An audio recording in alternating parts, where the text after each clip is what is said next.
Okay, Mark. Dave, Good to see you, bro. and you? How you Loving the doing? shirt. You look like the Fonz. I'm Oh, gonna put my collars back up now. that's it. That's it. Perfect. I hadn't looked in the mirror this morning, and they Mm. were up. There we go. It's like a burnt orange or something. That what is that color? I It's like it. exactly that color. It's the same color as the guitar that you've got on the wall behind you. You Yeah, you probably know that, right? You probably wore that. That's the reason you wore that shirt, right? it's color coding, mate. Yeah, love it.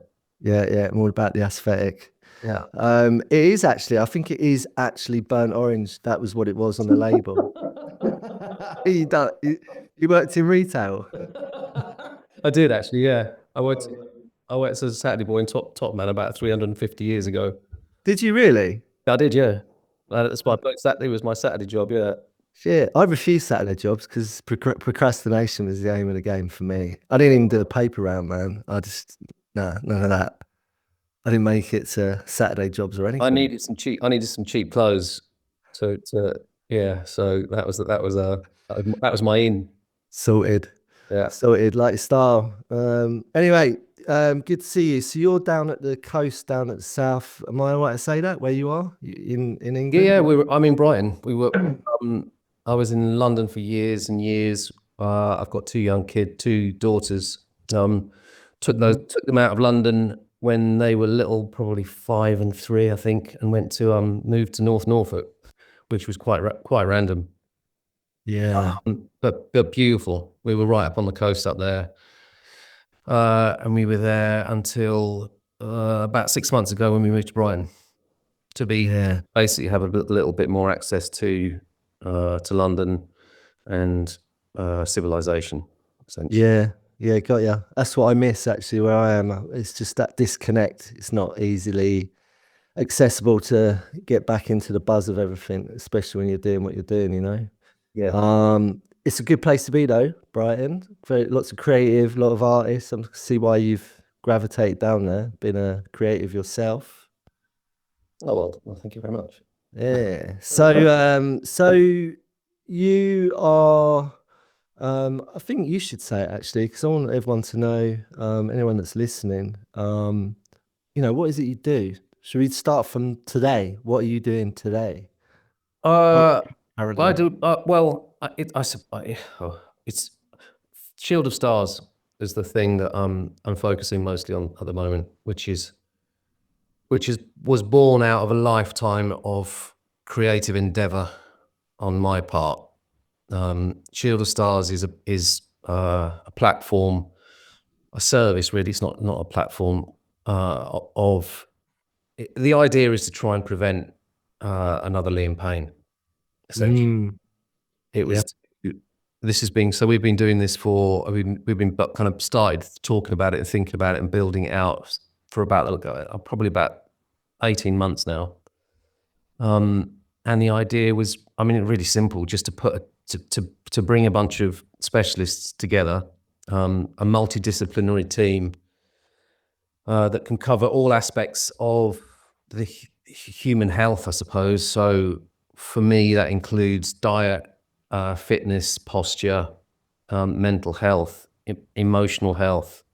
So we brought together mentors, therapists, dietitians, physical health experts, and all the holistic stuff around it as well. So, yoga, breath work, meditation, um, to give a really unique, put a really unique team around, have enough people so we're completely equipped to deal with whatever the individual needs. And Yeah. that's different on a case by case basis. So it might be somebody that's struggling with addiction. It might be somebody that is just has low energy and needs to up that, due to their work rate and their schedule and what they need to do. It might be that's, I used to have, for example, a really bad pain in my shoulder from where I used to carry my guitar, and we used to play live, which I could never get rid of.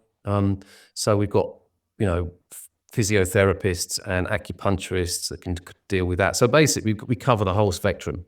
And the idea was, because when I started looking at this, there is nobody else doing it. There are services that are out there that provide mental health support. Especially if you're an actor, for example. There are companies that can, their therapists have experience within the world of film and TV, but they're all kind of, there is nobody that's providing the services with a holistic approach, which is what we've done.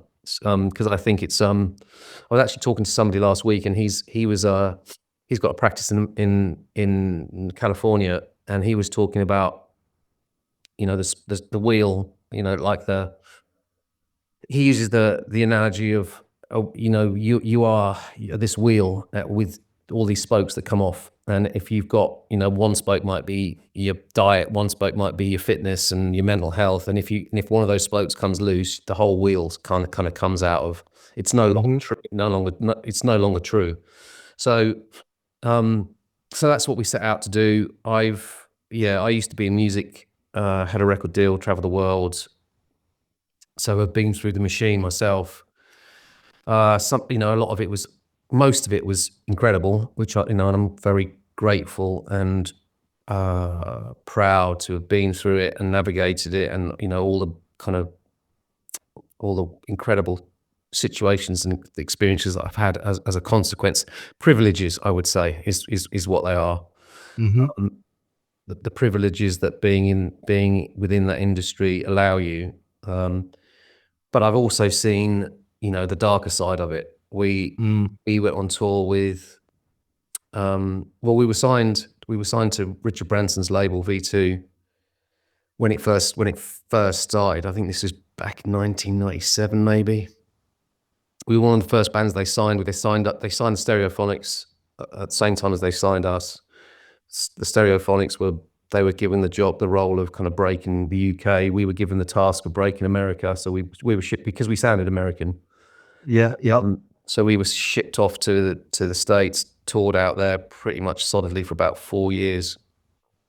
But was the Stereophonics, the Stuart Cable, he used to be their drummer. He drank. I mean, he basically committed suicide. I think I don't know whether it was drinking drugs. Obviously we knew him because we did a lot of gigs together. I wouldn't say he was a friend, but he was certainly, well known to us. And we, and then we toured with a band called Feeder. John, I think, was their drummer. He also committed suicide. Again, not a super close friend, but this has been just like a recurring theme within the creative industry. Yeah. Of people being subjected to this very unusual lifestyle that everybody, initially it's like, this is the dream. It's always been, it was always our dream. It was, it was my dream to have this platform, to be able to, raise the vibration through the lyrics of the music and make the world a better place. And, but, the reality of, when you actually get there, the reality is completely different.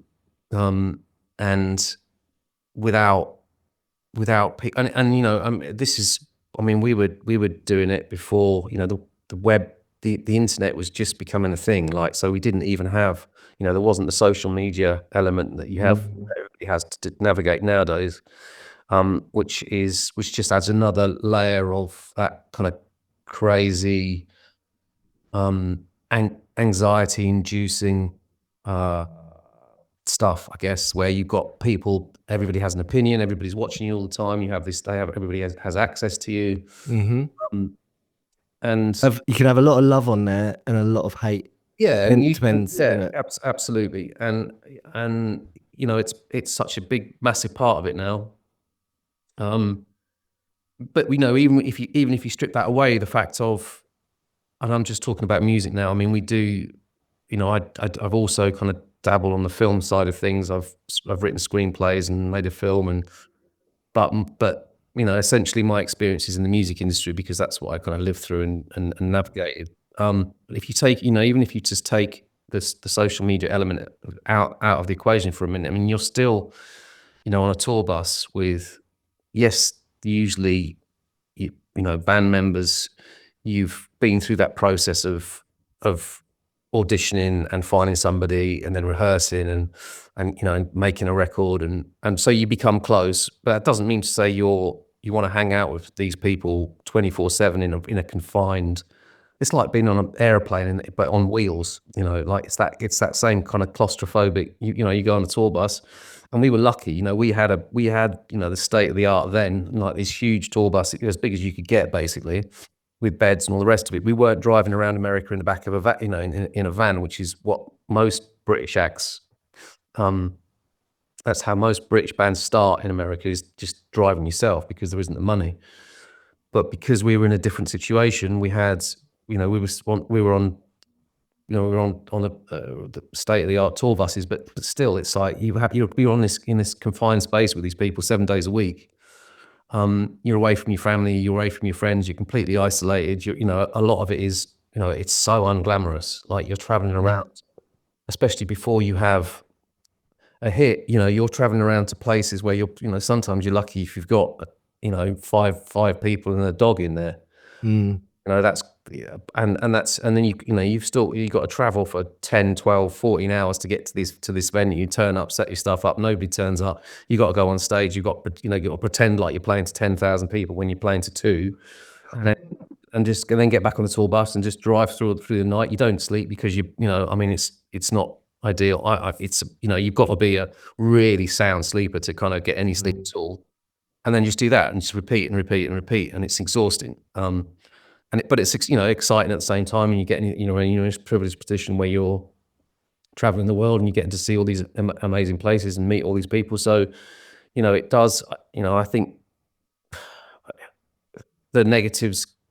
I think the positives outweigh the negatives if you've got the support system and the skills to be able to handle it. You just haven't. Do you think this myth of being a touring rock star, of the hedonism, like, the drink, the drugs, all of that stuff, right? Do you think, because I've been around music enough, and I've been on a couple of tours here and there myself, as a friend to people that were on the tours, and I've also been there as a creative, when I was doing hairstyling, etc. back in the day, and so I know exactly what you're describing. I haven't directly been the artist on tour, but I've been around it, so I know what you're talking about. That element of, there's this kind of myth, isn't there? Do you think it's fair to say it's like a myth that you've got to do certain things when you're in that sort of containment of that situation that you just described? Do you think that's part of it? I think it's really complex, and many layered. I think it's a combination of the fact that it's accepted, like it's the only industry in the world really where it's acceptable to turn up drunk, or to be on stage drunk, or to go to your job. Your job is to, meet people, shake people's hand, and sell yourself and your product, your band, the music. Go on stage and perform and sell yourself. Right? That's the job. That's the business. And it's the only one. It's the only job in the world where, if you turn up, you get on stage and you're drunk, everybody's like, "Hey, brilliant." But so there are some people that's the way that they live their life, and that's why they get into music, because it's the rock and roll dream, and that's how they live their life. Oasis would be a classic example of that, for example, when they started. But we weren't. We were just weird. We were like this anomaly. We were like this heavy rock, but we were a rock band. We were all, I think by the time we toured America, we were all vegan. I think we were the only rock band ever. Probably like, You was ahead of your time, man. but we were totally.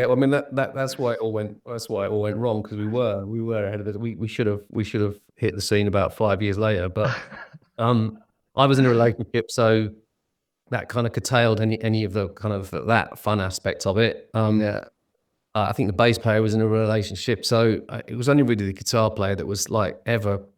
And I think the other thing is, it's like, for me, it was like I couldn't. It was. We'd worked so hard to get in a position like that. It took us 10 years. I moved to London when I can't even remember, 17, 18 maybe. I think I was 27 when we got a record deal. So it was like 10 years of grind to get, and just people going, no, you just give up. You're rubbish. Yeah. This is never going to happen. Give up. No, shut up. No, stop. Like constantly for 10 years until eventually we got a record deal. We got, we got a huge record deal with huge publishing deal. Yeah. And everything changed. It felt like, I mean, it did actually change overnight, but it was 10 years of getting there. And because of that, because of what I'd always craved, which was, it was a platform for good. That's what I was making music for. It wasn't, I never wanted to be, at the time we were doing that, it was, I think it was bands like Suede and all these kind of, and a lot of the stargazer bands, like the kind of like the indie stuff was going on in it was just before Oasis and Blur, I think, and it was a lot of The Verve. I think I think they were kind of, they had more of a, I think they had more of a global outlook or an international outlook because of that was probably just because of Richard Ashcroft's songwriting abilities rather than That's amazing. we want to conquer the world. It was just, I think it was just more the fact that that's the kind of music he produced. But I never wanted to be that. I wanted to have I wanted to have an international record deal and have the potential to sell records all over the world, not just for this, to have a lot of niche sound and have a top 40 hit in the UK and be happy with that. It was never that. Yeah. So it was because we'd worked so hard and because the vision was to change the world for the good. It was like, I don't want to go out and get wasted and turn up and which is then going to it's going to inform the performance. I'm not going to sing as well. I'm not going to perform as well because I'm hungover or I've lost my voice because of it was just never a thing. So we didn't. So I don't know, we were probably quite boring. We'd work quite hard, and and it was, there was a couple of, obviously we had fun, and there were some, wild, fantastic nights. Like when we were when it was appropriate, not all the time. Yeah. I think that's the key thing you've just said there. Because you saw it from a perspective of, you just shared that. I saw it in a different way. It wasn't a vehicle, so I could just feed my lifestyle, if you want to call it that. You was doing it for a reason. It was more. It was definitely the art, the creative element, and there was a message behind that. And you had. You were setting an intention to do something more than just that. Yeah. So there was a greater goal, and yeah. But then I also understand, which is what I hopefully, Shield of Stars is about, is like the fact that we have got this experience, and the team have all they understand what it's like, because unless you've been through it, you can imagine what it's like, or you can guess what it's like. You can project yourself into that situation, but it's never authentic, because the only way to know really is to be that. And it's not even, it's different if you're a manager, or if it's different if you're a part of the crew. It's a completely different. It affects you in a different way. And I'm not saying that the pressures are any less, but it's just different. But as an artist that's been through it, I totally understand. I mean, you come off stage and you're completely wired. And there's nothing really like, probably theatre is the same. Film is nothing like it, but it's the only, I can't think of many, like, I guess like sports competition, competition, it's that instant feedback from the crowd. It's like, it's this, especially when there's an element of being, you have to be, I don't know whether comfortable is the right word, because I don't know whether you're ever comfortable, but you have to be prepared to be vulnerable, right, as an artist. And that vulnerability, you go on stage and you open yourself up. That's the difference with acting, I think. Acting, you're just playing somebody else.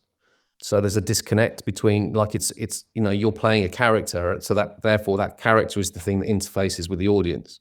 It's a dissociation, isn't it? You Yes, sort of exactly. separate it. Whereas as a musician, it's you. It's like they're your songs. This is and those songs are usually written from powerful things that have happened to you in your life, right? And that's what you're writing about. And if they're authentic, then that's the thing that conveys, that touches the audience and moves the audience, because they Yeah. connect with it, because they're authentic, right? Yeah.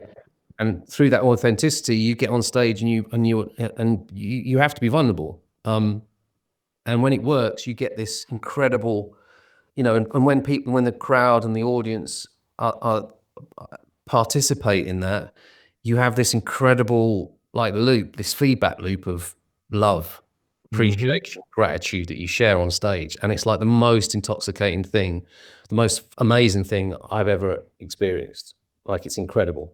And is it fair to say you're getting, because it's intoxicating, euphoric, right? So Yeah. are you hitting a peak of a high that would be, it's not comparable, but like it's like a drug, It's basically. totally it's Yeah. better than a drug.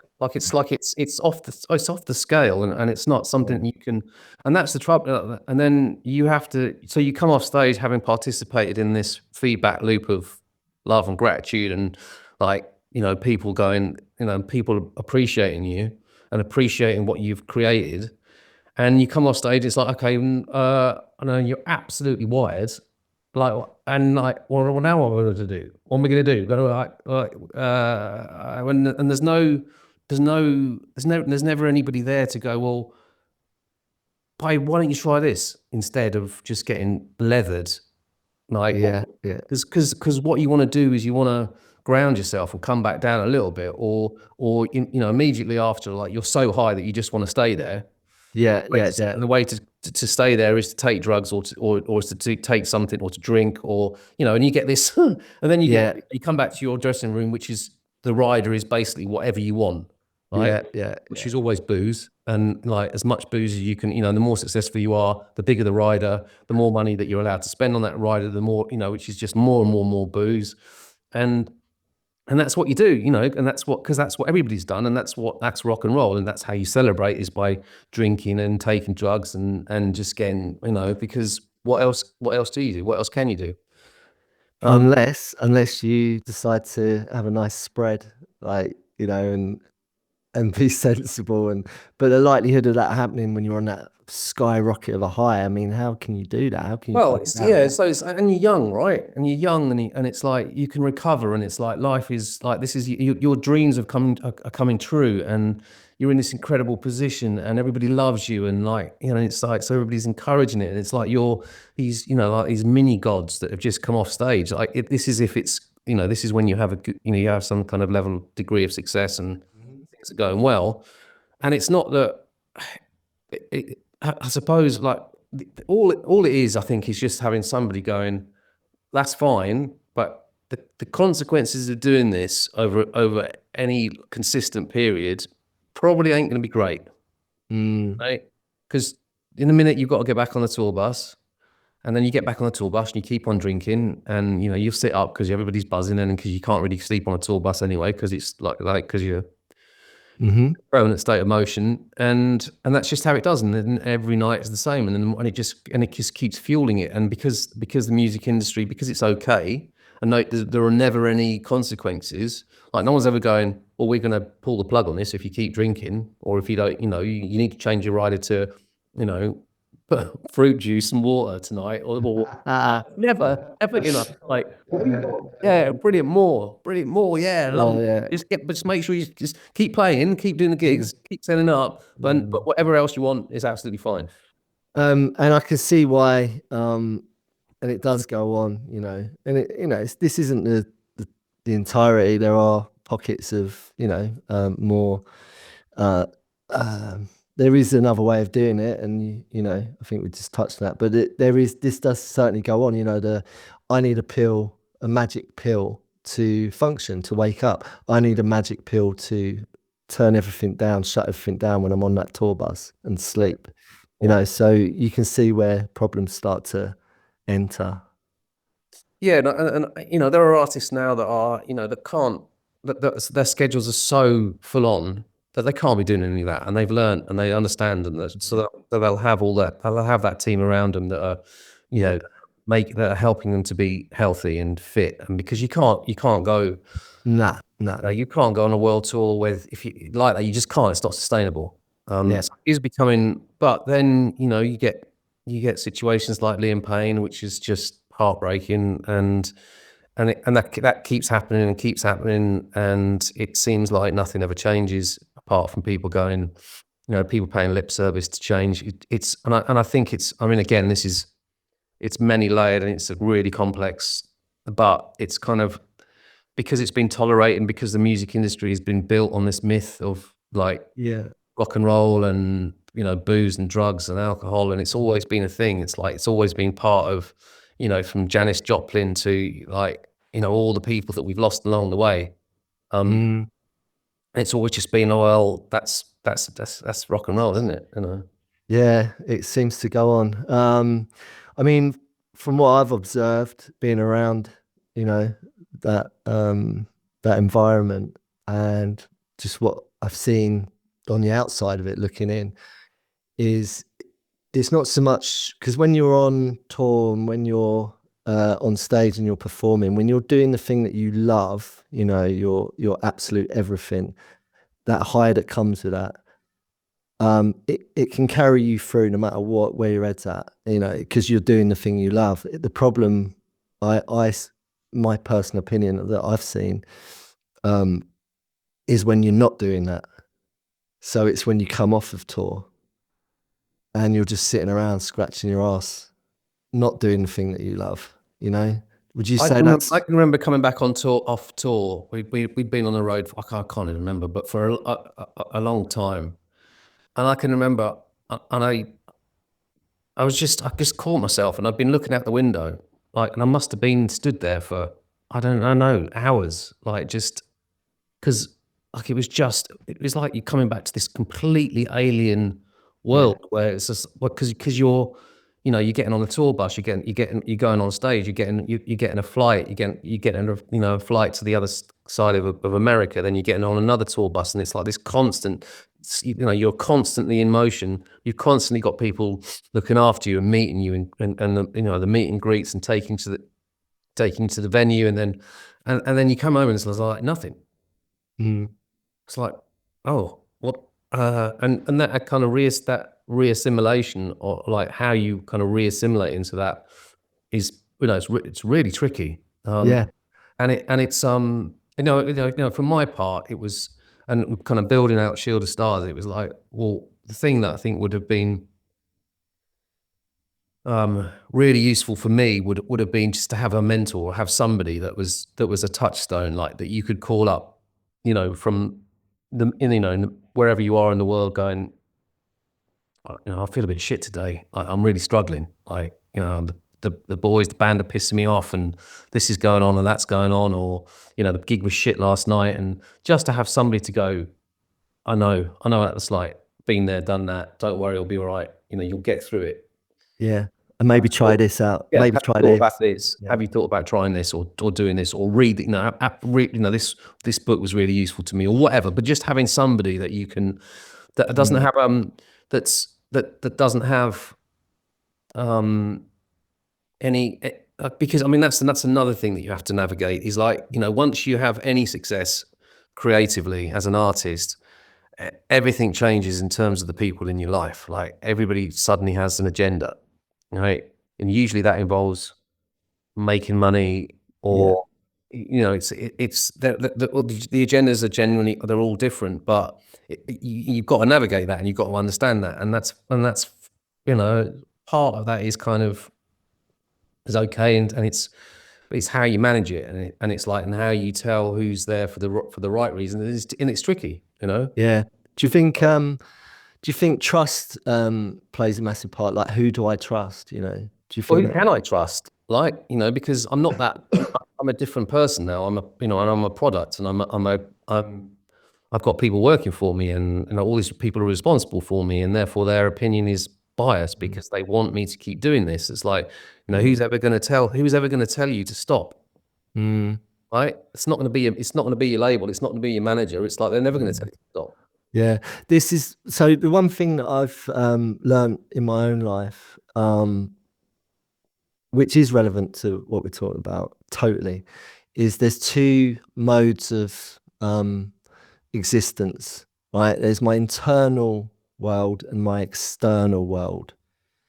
And I think that we have muddled up sometimes, like when you're, relatively to your own life, think about, what is my internal world? What's my external world? Like, let's say for you, Mark, when you was touring, your external world was probably really in the forefront of everything. You was living your external world. You're on tour, you're a musician, artist, singer, songwriter, living the dream on tour.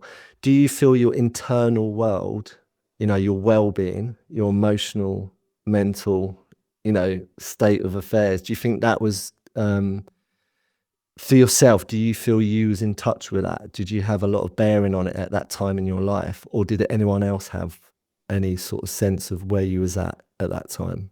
Does that make sense? What I'm saying? Yeah, it makes total sense. It's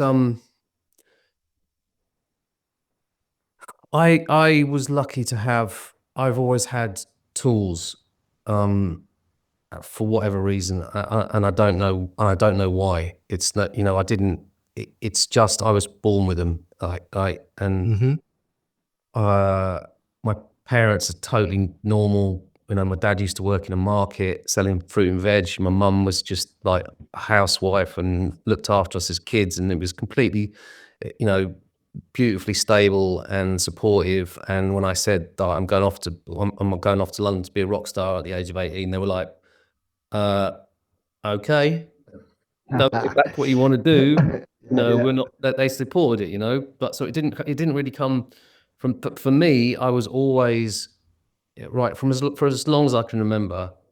I was a searcher, and I was on this journey to find out. It wasn't enough for me to just kind of roll along, and it was like, what am I doing here? What is the point of this? Why am I in this body? Why do I have these? What's this emotional component?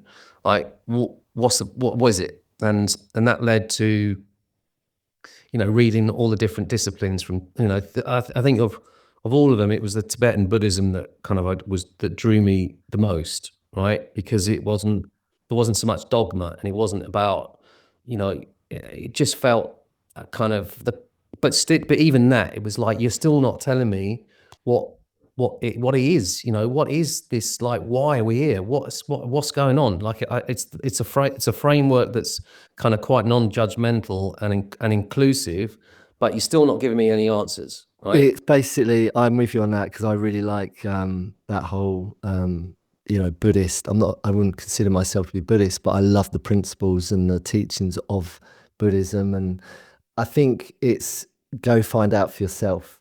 Don't take Yeah, our word for it. yeah, Go and have and your own fucking experience. yeah, basically, and so I was always like, show me, like, universe, come on, like, Yeah, yeah, go, if there's anything going on here, then fill this cup, yeah, fill me up with my personal experience, because then nobody can take anything away. No one can ever challenge it, right? Because it's my personal experience.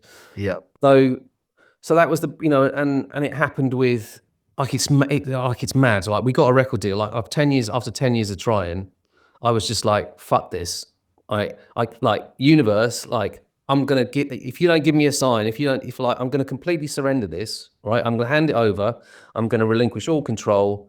I'm not gonna try and steer it in any way. It's like, I'm here. We're gonna, if there's any value in this, then this needs to happen now, right? But I'm going to completely surrender. I'm going to surrender to the process. I'm not going to push anything. I'm not going to try and manipulate anything. I'm not going to try and force anything. I hand it over, basically. And within a week, we had a record. We had an international record deal. no fucking way, man. That's the truth, right? And I don't know that anybody knows that, but that's actually why. Wow, that's honestly, that's put hairs on the back of my neck Yeah, up. me too. But I mean, That's that's amazing. that's actually what happened. I can remember sitting in my flat in Ladbroke Grove, sitting on the edge of my bed, and, like, we've all been on the dole for years and 10 years, and we've gone through so many different members of the band, and it was not like, you know, and there was just this relentless slog to try and get to a point where we were good enough, and it all came together, and it kind of did. And literally, I can remember sitting on that thing and just like it was like kind of like a meditation, but it was just this thing to the universe. It's like, I can't do this anymore. Like, Yeah. so I can't fight this anymore. I just have to let it go. Yeah. Like, you know, I just put the oars into the boat and just let the river take me, whatever. Wow. And Thank you for sharing that. and literally, like, I can remember we were playing in this shitty rehearsal. We were rehearsing in this little place in Acton, I think it was. I can't remember, but somewhere in West London. And like 1 minute we're there, like, and literally a week, 2 weeks later, maybe we'd signed a record deal with Virgin, and they were putting on this with V2, sorry, and they were launch in America. They hired I think it was the USS Invincible in the Hudson Bay of New York. Like, it's this massive aircraft carrier.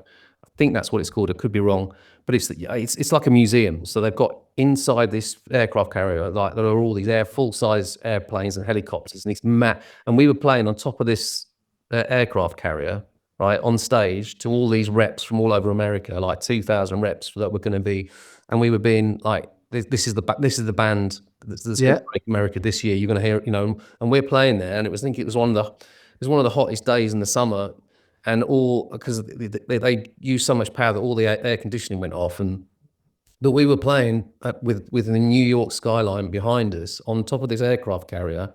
There's the New York skyline behind us, and I'm just looking around at the bass player going, How the fuck? what's going on? Yeah, how the fuck? Like, we were rehearsing in a shithole this time like 2 weeks ago, and now look what's going on. Like, it was that mad. So the power of surrender, man. You know, let go and just fucking let go, man. See what happens, right? Yeah, but basically, and so, you know, to answer your question, the internal and exterior and external world. I mean, they're so there's so much power to be had if you can if the internal world is connected to the exterior world. Yeah. And I think people, you know, especially when you're young, people just don't even. They're not even aware of it. It's not a concept. It's not a thing. It's like, it's just we're on. You know, we're in the. To use the analogy of the boat, you're in the boat, and you're rowing and you think, you know, and sometimes you just you know you don't know where, you've got no idea where you're going, but you're going, and it's kind of all. Whereas if you can cultivate this, or for me, it was like, it wasn't even a question. It was just something that it just did my head in. I had to know the answers to these things. It was like, because otherwise, what's the point? What's the point of any of this if I don't know if I don't understand it, and I don't have a sense of myself and place in this world? It's like, how am I ever going to navigate this, or how is any of this ever going to make sense? It's like, will it ever be fulfilling to me? Because, like, there is no other question other than, who am I, right? That's where you need to start. That's where I felt like I needed to start. I need to understand who I am and what I'm doing here and what the point of this is. Yeah. Because it's too mad, it's too bonkers. The fact that we exist on this spinning ball in the middle of an infinite universe, and we have consciousness, and, like, you know, and we're all the same, but we're all completely unique and all completely different. It's like bonkers. It's batshit crazy when you really start thinking about it. Right? So, you know, and I think, and so for me, like, this is another thing that I think is so important in being able to navigate this stuff navigate, you know, this is why we're having a crisis. This is why we've got you know, the suicide rate is, like, off the scale. Like, it's the number one killer of men under 40, I think, in this country. It's mad. And it's because, you know, I keep coming back to this quote, which is, I think it was Joseph Campbell, but it's this: all of man's problems stem from his inability to sit quietly in a room by himself. Powerful antidote. Is that antidote? Is that the right word? Yeah. Because that was the problem for me. Our ego, if you want to call it that, is the thing that pipes in and prevents us from doing that. in my opinion. All the time. It's that internal narrative that you're not even aware of. But you know, the millions of thoughts that go through your head every day, like, and most of them are negative. You know, weirdly, and you know, until you sit quietly in a room on your own and go inwards, like and then you start listening to the shit that's going on in your head all the time. Like that's what's, I think it's terrifying just when you start, because it's like, Oh fuck. oh my God, what's going on? Like, meditate, like no Yeah. thought. What are you talking about? There's no way, never ever going to get there. Yeah.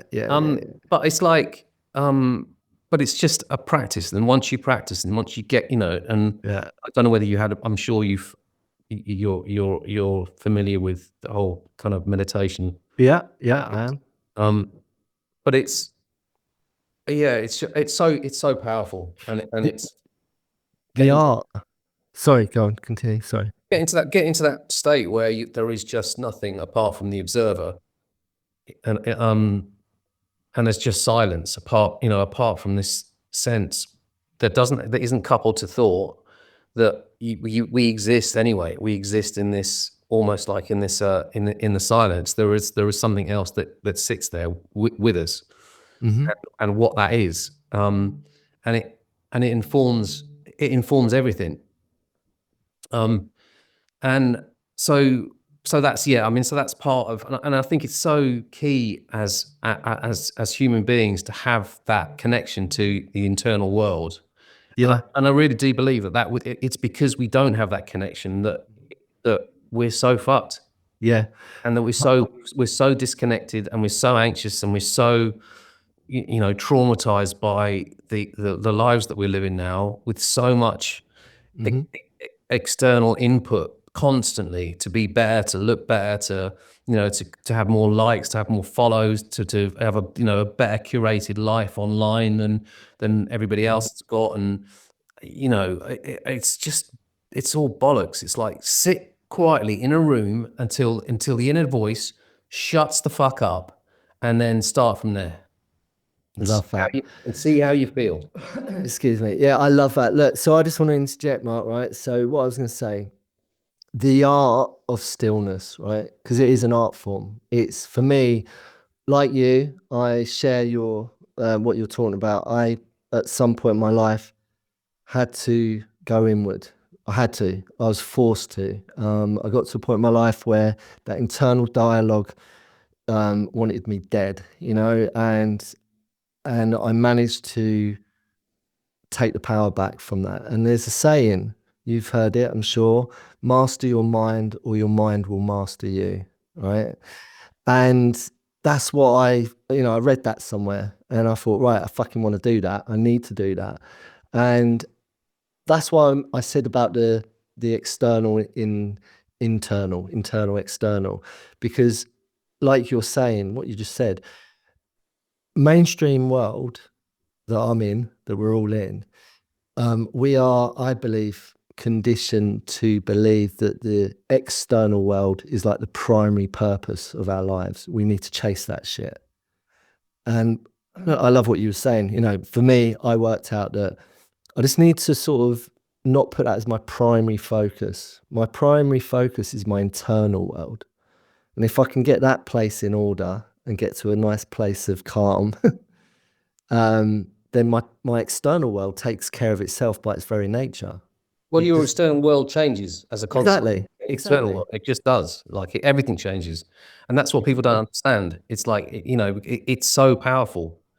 Exactly. If you can do the housekeeping internally, Mm-hmm. then that the external house it will just shine in a different, in a way that you can't even describe or imagine until you actually do it.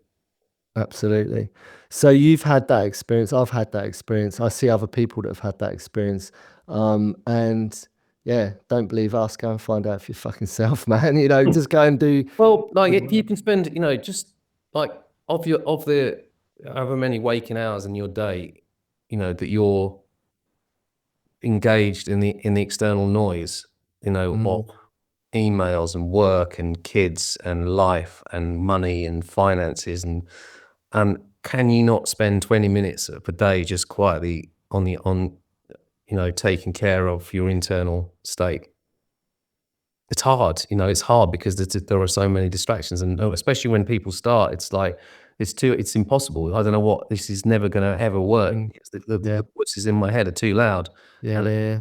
and they're too powerful, and it's too unpleasant to sit with them quietly. Mm. And all I do when I do sit quietly with them is I'm just thinking all the time. I'm just thinking constantly, but I just become aware of the fact that I'm thinking all the time.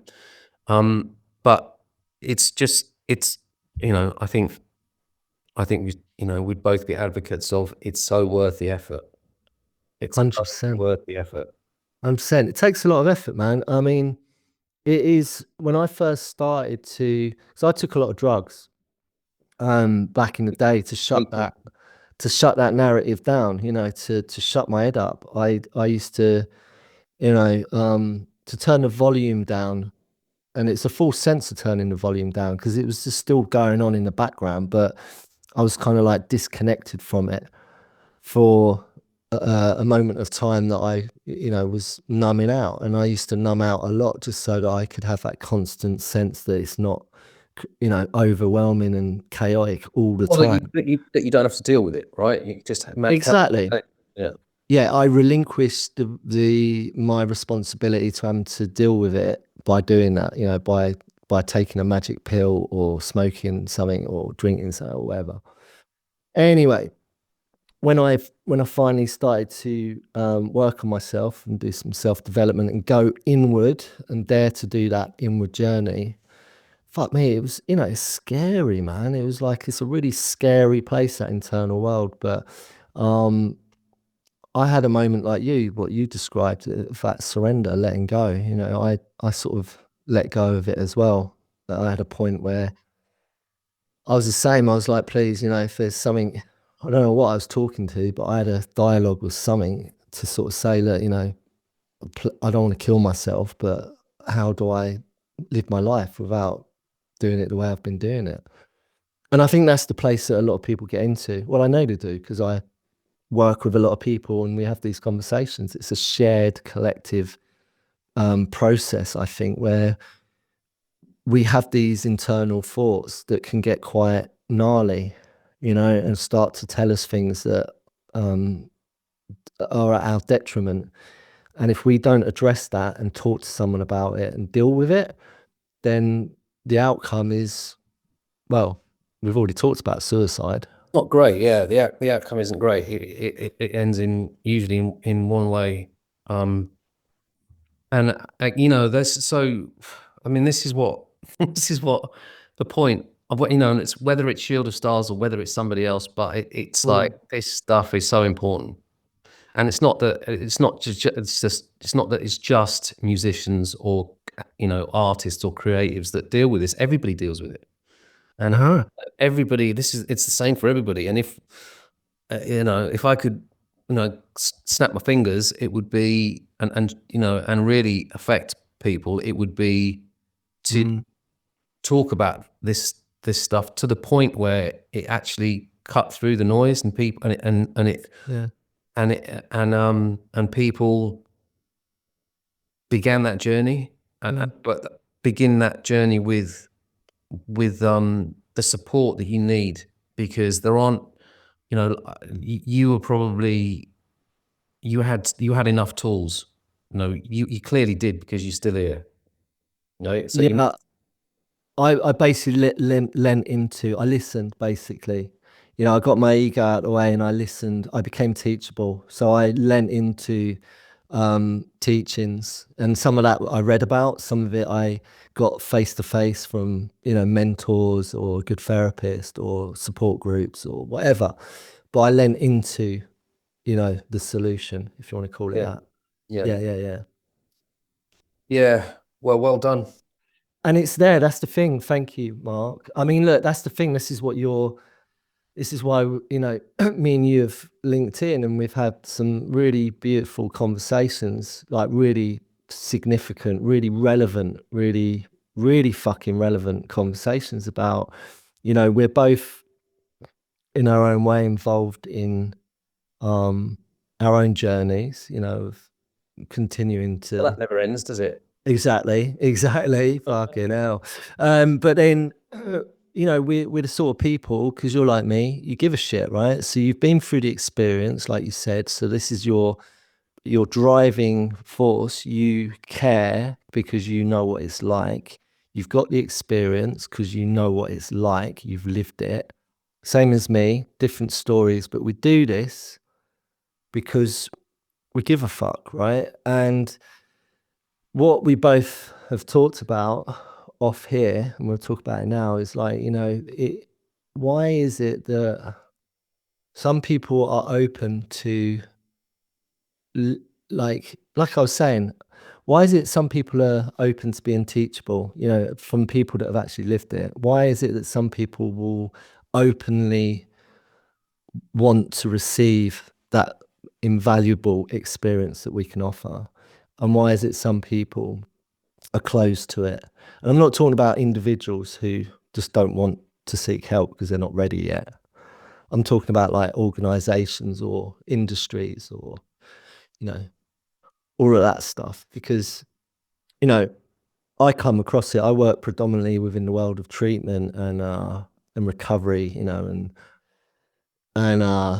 and the well-being space, but I do cross over into some of the other sectors. Some of it's business orientated, some of it is the creative industries, etc., etc. And I come across some people that are really open to listening and engaging. And I think my experience of if you've been through it yourself, you're open to it. mm-hmm. Because if you've been like I had, the bands when the bands, we got dropped. We made a second record in. The first record was this kind of big, very commercial rock record, uh, and it was like it was probably early Nirvana, um, Stone Temple Pilots, Smashing Pumpkins. It was that type of thing, but very commercial, with Yep. these very life affirming lyrics, right? Mm-hmm. Which you wouldn't you'd only get on the second or third or probably fourth listen. But by the time of that first album had run its course, we were playing at heavier rock festivals, and with bands that were really loud, and really, it was just about making as much noise and as being as loud and as you could possibly be. And I was like, this isn't what I'm doing it for. Like, I don't want to have to compete with people and just put everything on 10. Otherwise, we're just going to get, otherwise we're not going to land. I want to make a beautiful record that touches everybody. They can hear the lyrics, and and sonically it affects them. So we went to New Orleans, made this beautiful record with Emmylou Harris. She did some backing vocals on it, which, I mean, she's just incredible. If any of you listening haven't checked her out, just go and check out anything with Emmylou Harris. She's like she's the queen of the country scene, I suppose, but she's just got a voice like an angel. And she came and sang on a couple of tracks, and we had this New Orleans brass section, and we made this beautiful life affirming record, but it was completely not a rock record. It was completely not the first record. And we went back to the label, and and they were like, what's this? We just spent $1 million on a rock band, and now what's this? You've given it like this pop, like Beach Boys type, Chaz and Dave. like Chaz and Dave record. Like, what's going on? So obviously we got dropped. So we had this album that we were super proud of, but that nobody wanted because we'd kind of turned our backs on the UK. The UK wasn't, it was all about Blur and Oasis. Nobody gave a shit about us because we'd gone, we'd left the UK, we'd gone to America. So nobody was interested in the record, couldn't get re-signed, couldn't sell the album. Girl that I'd been with for, I don't know, 12, 13 years, she left under the worst possible circumstances. Oh, mate. Bass player who was the founder member of the band, who I'd been with forever, who we'd been to school with, and we'd kind of formed the band together. He left the band because he'd fallen in love and wanted to go and get married and had enough. So everything imploded, basically. I was left in the house that I was living in on my own because the girlfriend, she ran off with somebody else. The band that got dropped, the bass player left. It was just like, and I didn't know, I can remember having these panic attacks where I couldn't even, I used to ride a motorbike, and I used to come into town. I was living out in Surrey somewhere, and I can remember going in on my bike one day to rehearsals, and I just couldn't get. I think I got to the. I don't even think I got to the M25, and I just couldn't. I had to turn around and go back, and because I got this panic attack set in where you're hyperventilating, and you just like, and you know the internal thing is it's become so overwhelming that you just think you're going to go mad, and Mm. you're never going to come back from this, and it's so terrifying. Um, and unless you've had that, once you've had that experience, I think it's just like I would do. You'll do anything to avoid going back to that place, Yeah. right? And if you and until that point comes, and it might be a really gradual thing, which I think is why this, you know, the epidemic of suicide is so it's so difficult to fix, because it can be something. It's something that creeps, and it's like something that just and then it breaks, and then you're gone. And Yeah. and there's no telling, you know, whether that's going to be, whether you've even got time to reach out, who, you know, to even process it in a way that allows you to reach out for help. You know, it's just, it can be, you know, 1 minute you kind of function. I mean, I know so many stories of, you know, a friend of mine, you know, just last 2 weeks ago, a friend of mine interviewed somebody, young kid, for a job. He was supposed to turn up on a Monday. We came to the interview, got the job, supposed to turn up on work on Monday. Saturday night, jumped off a bridge and killed himself.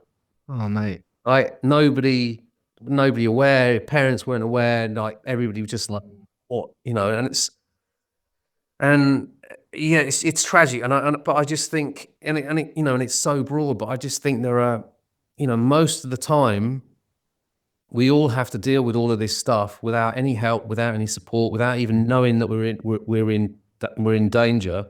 Mm. And you know, and these industries are, you know, the music industry I found to be particularly reluctant to change. And I think that's just an institutional thing. I think it's like, it's, you know, it's not that there are individuals that are to blame. I think it's just, as an industry, it's been built on this, you know, sign people.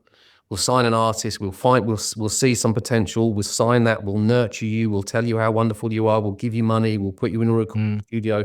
We'll give you the dream. But then but once you're there, you got to keep working, and you got to keep making this money, because otherwise you get dropped. Otherwise we'll pull the plug. Mm-hmm. And because it's a business, and that's the business, and that's how they make money. They only make money if you're selling records, or if you're on tour. So that machine has to keep running. Mm. So what's in their, how would it be in their interest to allow somebody in to go, well, actually they need to take a break because they're burnt out, and they're Yeah. going to end well, or he needs to take a break, or, you know, you need Yeah. to take, so so you look at it from their point of view, you can go, yes, I can see how that's gonna prevent you embracing this. But if you think about it, if you just skew it a little bit and think about, well, actually, if we come in at the beginning, and this is all about prevention, and we put a team of people around everybody that you sign and all of your artists, and you give them all access to this, whether that might just be a mentor, that might be, you know, somebody that's neurodivergent and needs some help from a therapist that's qualified in that can be there for them, and that they know that they can call them whenever they need to. It might be a dietitian, it might be a combination of all of it, but give them the support, and you're not going to have, you know, you're not going to end up in a situation where everybody's going to keep working, because then they're going to be healthier and they're going to be happier, which means that ultimately they'll make more money. So it's Yeah. Yeah. even bigger win. And you So can not. take care of your duty of care. You know, instead of it just being a lip service thing, you're actually taking care. Yeah. You care, but because you're handing that over to somebody like Shield of Stars or whoever it is. It doesn't matter. Yeah. Yeah. It's longevity. I was going to say longevity, or the shelf life. It's the sustainability. So one thing that I come across a lot, and it's not just necessarily someone that's in, you know, high profile, or, you know, like an artist or whatever. It could be anyone. You know, I always say that about I keep going on about the external and the internal, right? Them two modalities. And if you can, if anyone can recognize It doesn't have to be a manager or a label, just the artist or the individual. You know, it doesn't have to be a parent. It could be just the individual, the son or daughter of someone that recognizes there's a problem. There's clearly an issue, right, with their well-being. Their mental health is not tip top, right? Just to take a little bit of time out. It's not saying stop everything. It's just to look at and address the internal world, just to see what's going on for a minute, just to take stock, to do an inventory and go, what do we need to look at? So that the external part, like we was just saying, like you was just saying, has more legs, has more longevity, has the longest shelf life. Because without your internal world as a primary fucking focus, to be blunt, it ain't gonna work. It ain't gonna fucking work. The wheels will come off at some point. That's the thing, you know. And I don't know. I was talking to somebody else. It's like I can't. I've never met an artist, and I know, you know, I've been around long enough to know a lot of people and a lot of creatives, and you know, from the very successful to the aspiring to completely out of work. But I've never met anyone ever that hasn't struggled to some degree or another. Yeah. On that creative journey. Yeah. Ever. Yeah. And usually the more successful, the more difficult that journey is. Yeah. It's the way that people are wired, humans are wired. And you know, we've been in the public eye, being a hugely successful person, creatively or whatever, artistically, whatever. I think what comes with that, it just gets enhanced. Everything gets cranked up. It just gets amplified. The sensitivity, the vulnerability, you know, the uncertainty even, you know, and the desire to sustain a level, like to have the bars being raised quite high. Yeah, the anxiety that comes with success. It's like, how long is this going to last? Is my next record going to be as good as the last one? Is this going to, you know, am I still going to be able to fill out the same venues? Like, yeah. So there's a lot of anxiety, a lot of anticipation of like uncertainty, all of that stuff creeps in, self-doubt maybe. And everyone can present, like I can present, I'm like a fucking supersonic extrovert who's confident and self-assured, which I kind of am and can be. But also on the flip of that, you know, I'm hugely introverted and I'm sensitive and I can be vulnerable. Do you know what I mean? yeah, that's the spectrum of being a human being. Exactly. And like you say, we all have that. So how do we nurture it? You know, how do we nurture that? And I love what you're doing. I love what you're striving for and what your goals are with what you're doing with that Shield of Stars. How is it going? How's it been? Have you had interest? Has it been, you know, well received? It's been massive, overwhelmingly well received by artists and creators because because nothing exists out there and never has, and it should have been around. There should have been a service like Platform ever, you know, there should have been for the last 50 years. There should be somebody that provides this service to them. But in terms of the like the actual response from the industry, it's like massively frustrating. I went on, you know, I did when Liam Payne passed. I was on BBC Radio. I was on BBC Television, and you know, because it was you know, everybody was talking about it, and you know, everybody was up in arms about how terrible this is and what a shame, what, you know, and how this shouldn't happen again. And you know, and for me, it was like, well, this has got to be the point where everything like things change and people actually do something about it, and they haven't, and it wasn't, and so it will be the next person, or it will be the next person, or it'll be the next person, and then you know, I don't, yeah, I mean, I don't see. It was so shocking to me that wasn't enough. Somebody of that, you know, whose star shone so brightly, still wasn't enough.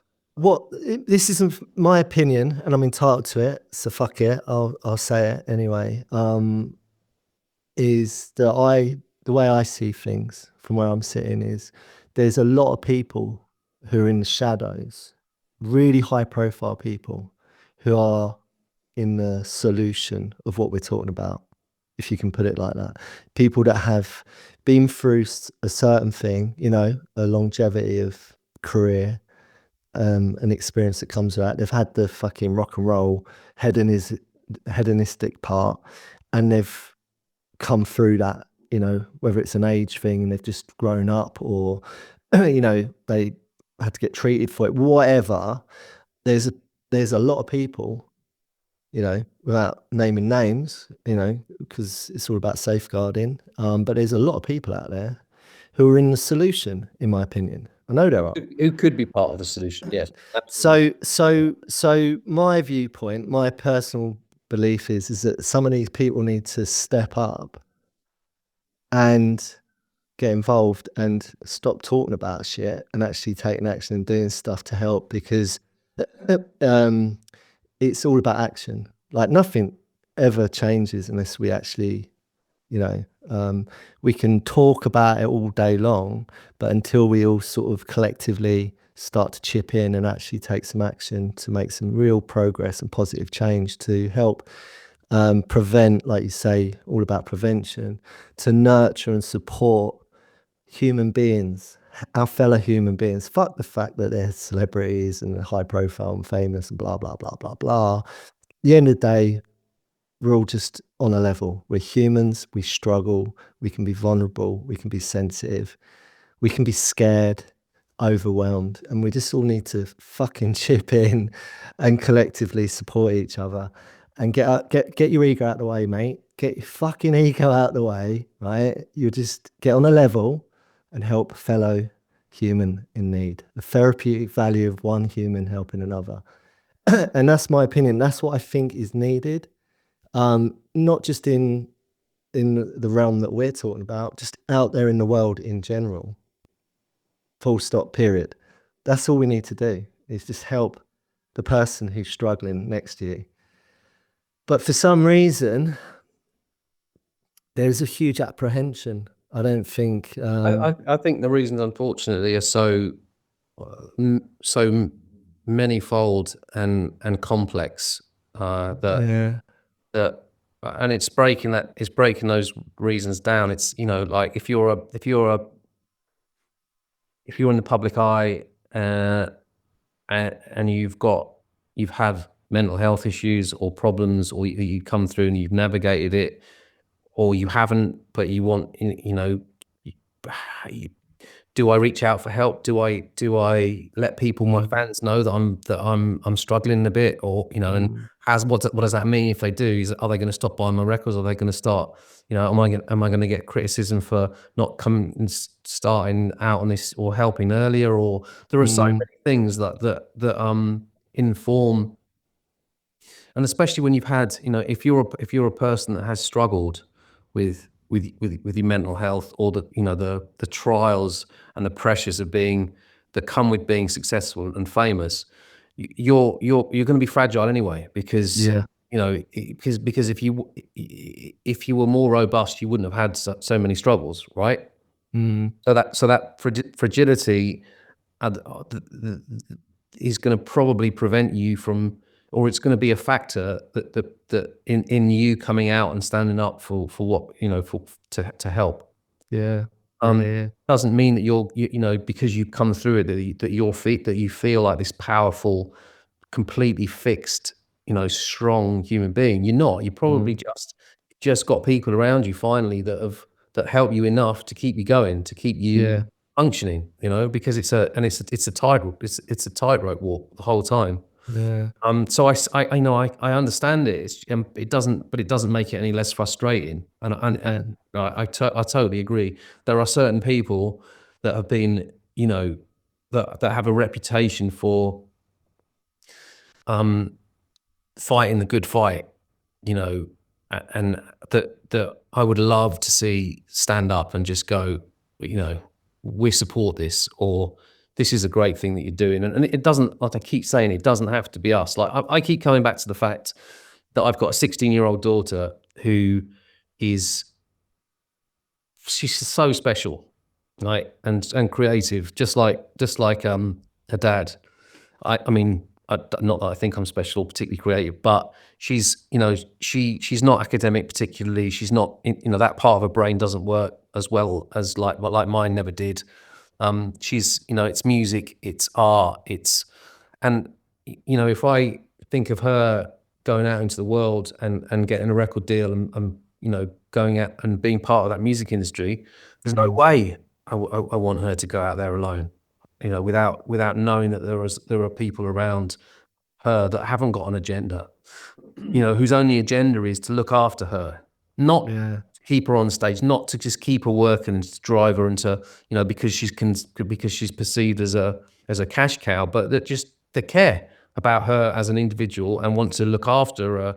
And that doesn't have to be Shield of Stars, but somebody needs to, right? Because these are kids that, you know, these, when you start out, you're usually, you know, a teenager or you're a young person, right? And if we believe that what, you know, the arts and what the arts provide us, right, which is for me has it's so much value that is, you know, I think is kind of almost overlooked sometimes, Yeah. a lot of the time. Yeah. Like it's these people that make us, that stop us in our tracks, right? And all I want from film, music, art, and it's all I've ever wanted, is, which is my thing. It's like, make me cry, Yeah. Yeah. just make me cry, move me to the point of tears, right? And I don't care what it is, just move me. Like, that's the job. That's the point of art for me. It's like it stops. It's like having a baby. It's like when your child is born, you know, men weep, right? Yeah. Yeah. Because it's so overwhelmingly, like, it's like you've just, this thing happens and like you've got, and suddenly you brought life into the world, and like, where does that come from? And like, it wasn't there before and now it is, and now it's yours forever, and then it's going to die, and then it's like, and it's fucking madness. And it's the same with art. It's like, and there are a few things in life that will stop you in your tracks and give you a sense of the magic. I love what you said there. It's just getting in touch with something that's really like primal, you know, just that the joy of existence, the joy of life. And I thought, like, I just had a thought actually, right? You know what I was ranting about um, how I saw it with, you know, people just need to collectively, because I wasn't like saying one individual should stand up and come out of the shadows and, you know, expose themselves to vulnerability and being under a judgment. And, you know, I'm not saying that. I'm not saying that for anyone. I'm talking about collectively. That was the point I was making is, you know, because for me on my own, I'm in trouble, right? Me on my own is not great. I need to be collectively with other people. There's a real power and a value in connecting to like-minded people, you know, to raise you up and to feel part of something. And I think that's what's lacking in community. It is there, but it's because of the way the world is at the moment with the internet and tech and blah, blah, blah, social media. There has been this sort of separateness that's been going on. I think that's contributing to a lot of problems. And that collective, you know, the we part, really helped me recover and continue to recover from being really mentally unwell, you know, and emotionally unwell and unstable. You know, me with other people collectively, I can, you know, I'm okay in life. So what I was sort of saying was that, you know, like with, what was that thing that, you know, the epidemic of famine that happened with, was it Live Aid or Band Aid? What did they call it? Live Aid, yeah. Where all the artists collectively came, like, that's what I'm talking about. Get all your egos out of the way and collectively come together and unite for a common goal, right? And they did that. When was that? I was in Feeds the World. That was when I was working at Top Man on my Saturday job. I remember, because I had to keep running up to the manager's office to have a little glimpse of. Bowie played, didn't it? I mean, everybody played. They were all together, but that's my point. Is they were all. It was amazing. It was an amazing thing. Yeah. Did that inspire? Hey, there you go, Dave. That's your next mission. But that's my point, right? So did 5A2. did that inspire you to become, to do it yourself? That What when you was a Saturday boy and Band Aid, Live Aid. I think I had aspirations of being a rock star then at that point. Well, mate. So look, that's my point. That's what I'm saying is collectively they all got their egos to a side, and went, common good, common goal. Let's all come together and do something, for the greater good. And that's my point. That's what I was saying with that rant was like, why can't we do that for what's going on? It's obvious. Like they've done it for another nation, and yeah, it's not comparable. An epidemic of famine, but I'm telling you now, man, there's an epidemic of suicide. There is, yeah, there is. And people keep dropping off, and people keep losing loved ones. So why can't we band together, people, and collectively, do something collectively and there's a lot of people, there's a lot of power in that happening. And why is that not happening? That's why I'm sort of questioning, why has that not happened yet? Or do you think we're going to get to that point? I don't know. I think we should come up with a plan. Yeah, you reckon?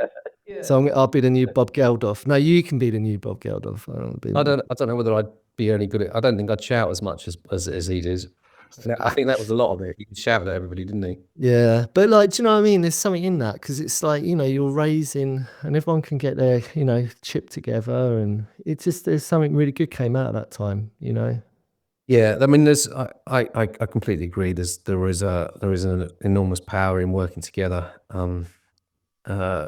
I was reading something about being in somebody was talking about being in a choir, and they were saying that they were trying to describe the feeling of being like singing with other people, and what incredibly powerful and beautiful and intoxicating thing it was. Yeah, a room where you're part of this vibration, like of collective voices, and how and how incredible and almost out of this world that experience was. And yeah, I mean, who knows? We'll see. I don't know. I just hope we don't have to lose too many more people before that movement and that kind of people are brave enough to kind of stand up and take action, like you say. Yeah. So Shield of Stars, you've got an online presence, right? And it's pretty. Is it like more of a because it's we're talking about high profile, people in that industry. Is it discretion? Yeah. It's completely confidential. Yeah. So we that's a corner. Unless people are comfortable being ambassadors or want to talk about it, we would never. It's completely. It has to be completely private, completely confidential, because because this, there are such. It's such an intimate thing, mental health and spiritual health and emotional health. I mean, this idea was really simple. It's just that that there exists a place where you can come and get help that's completely discreet and confidential, and it's all tailored to your unique needs, which we assess one-to-one in a room, and then build a team around you based on what we think you need. And that might change. It might be that you need in a month's time, you might need some additional. It might not just be a mentor. It might need that you need a therapist. Which the idea is that all the people involved have lived experience with the creative industries, which is another thing. Which is another really important thing, I think. But it's and it's not. But it's also there's an element of it was. It was always intended to be a movement. It's not just the creative industries or the music industry or the film industry. There are so many people that need support, and and people that are, and this is why it's so important that we've found that if we can't be in the pocket of the music industry, we can't be in the pocket of record labels or film studios, or because it has to be, because we're not going to be reporting to them, because it's private and it's between ourselves and the clients.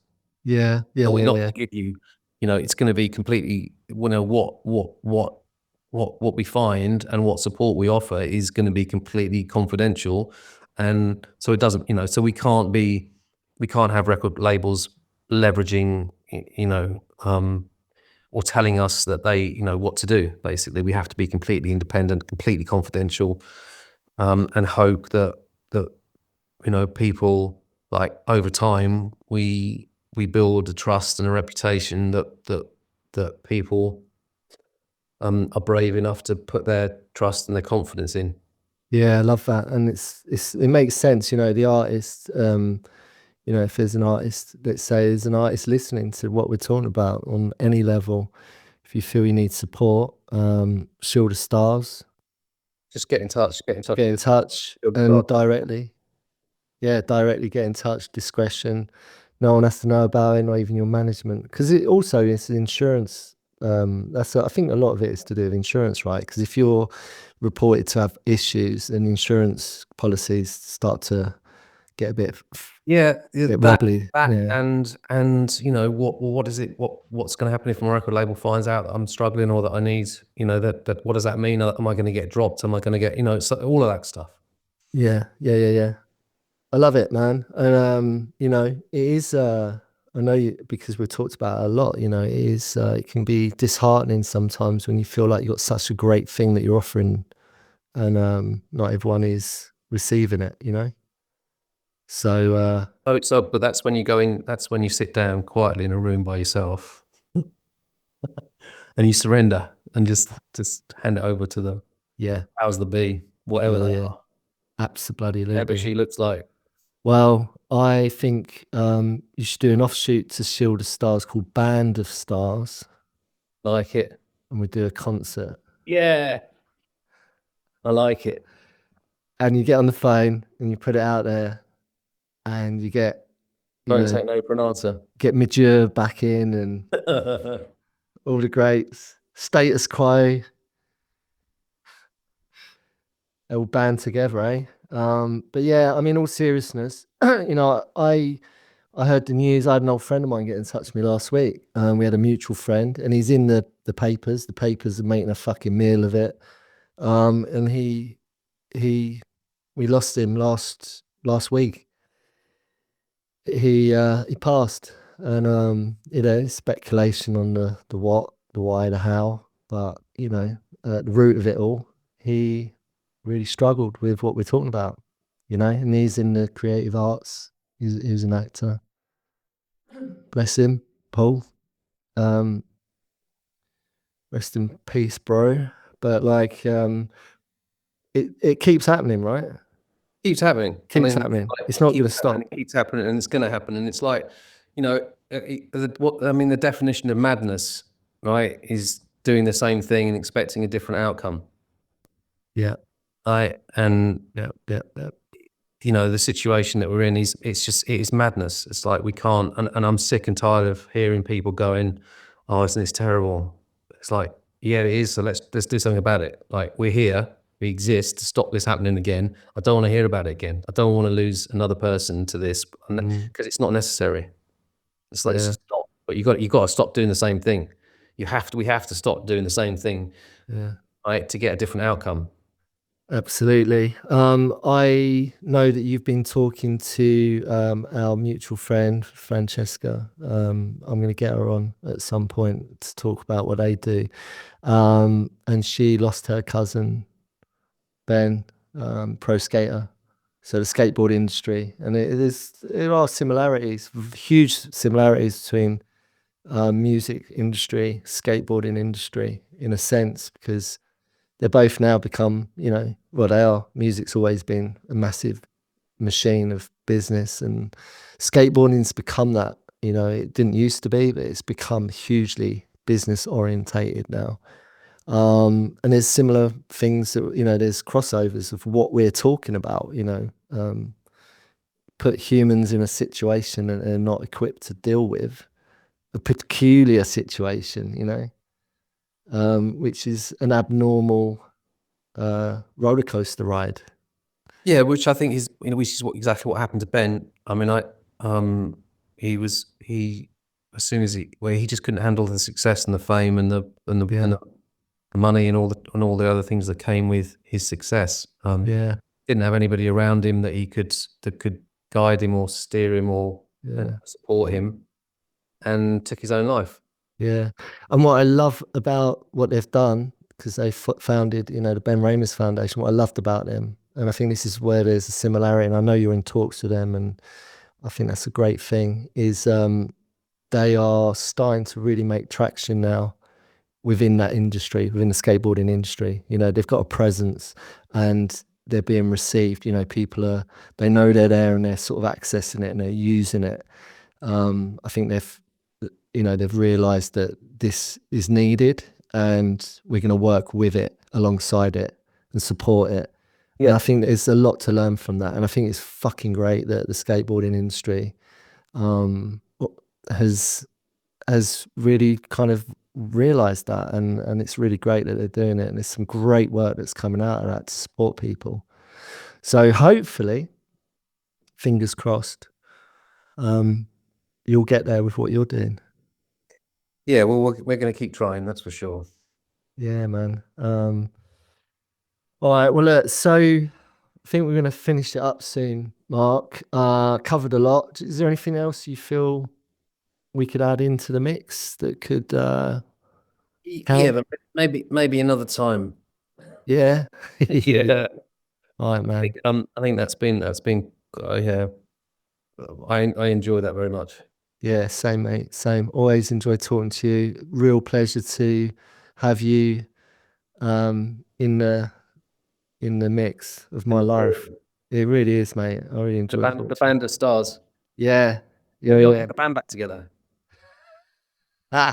Seems to be the year. It seems to be the year that there's some big tours starting up, isn't there, this summer for some of the old bands. Yeah, unfortunately, no one's ever heard of us, so I don't think there's going to be much of a demand.